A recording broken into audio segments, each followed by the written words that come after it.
Hi guys, interviewin natin ngayon si Diwata. Ito po. Sige, ano mo lang. Kung linggo ngayon, pumunta kami ngayon dito.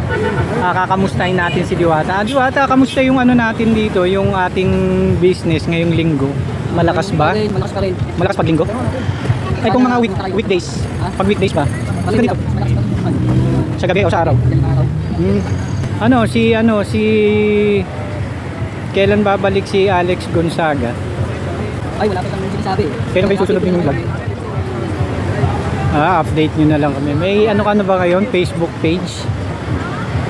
Wala pa eh. Meron na daw, tangi. Meron na. Meron na. Meron na. Hindi lang niya kabisado yung Facebook page niya.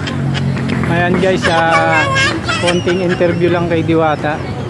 Abangan na lang natin yung mga susunod na kabanata.